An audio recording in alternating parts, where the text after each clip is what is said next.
Oh, what an amazing weekend of football that was. Wow. I'm just upset it's over. Let's deconstruct that, I think, in today's video. I think that is the perfect thing to talk about. So, before we go any further, if you guys are enjoying the content and you want to help support the channel, the very best way to do so is to click that like button and click that subscribe button. But without further ado, let's get into it. So, officially, Celtic are heading into the World Cup break on top of the table. That's right, ladies and gentlemen. Celtic are 7 points clear at the top of the table.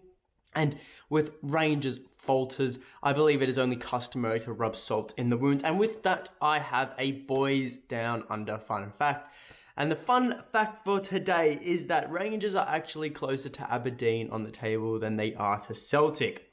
As you can see here on the screen, while Rangers are 7 points behind Celtic and 7 points ahead of Aberdeen, they are only 13 goals ahead of Aberdeen in terms of goal difference, while being 16 behind Celtic.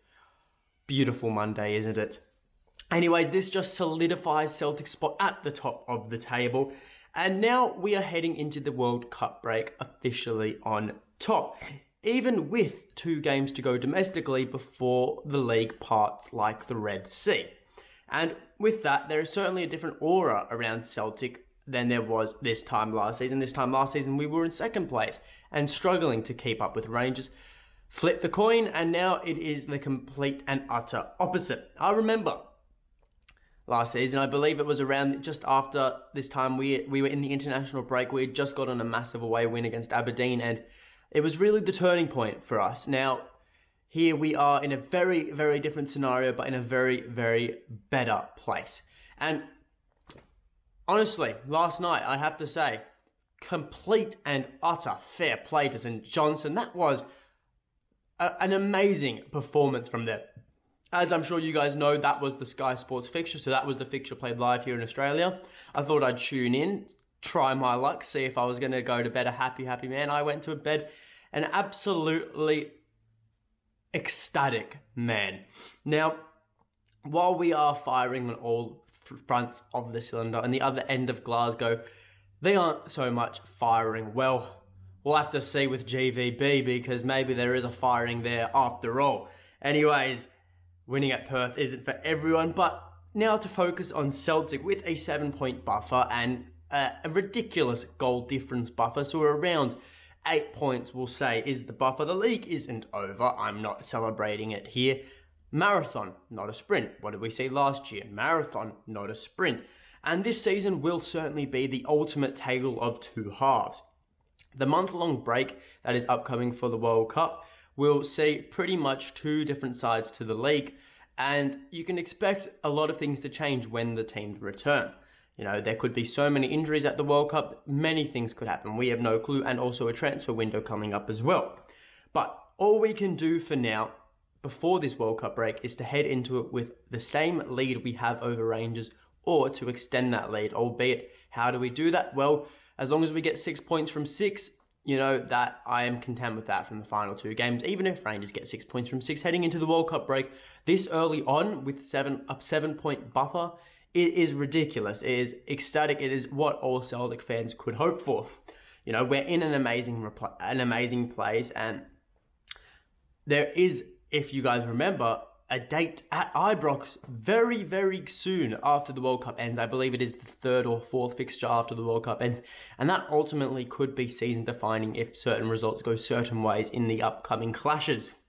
Now, what is important is that we do get to that fixture with that 7-point buffer, because as we know, a win, if we win at Ibrox and we get to a 10-point buffer, that is season defining right there.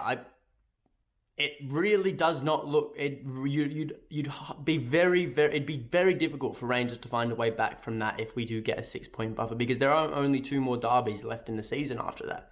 That's only a maximum of 6 points. Another 4 points, that's a win and another result. It's going to be very hard, but I think I'm looking too far ahead in the future. Let's focus on the now. Celtic are 7 points clear, amazing goal difference, and 2 games left. It's just a testament. It is a complete testament to the work Ange has done. If we can get through the final 2 games, the boys have earned a well-earned trip down here to Australia. A bit of a cheeky holiday for them.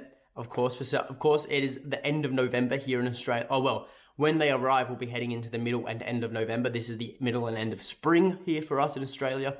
So really, we're entering summer, and there's no better time to be in Australia than summer, let's be honest here.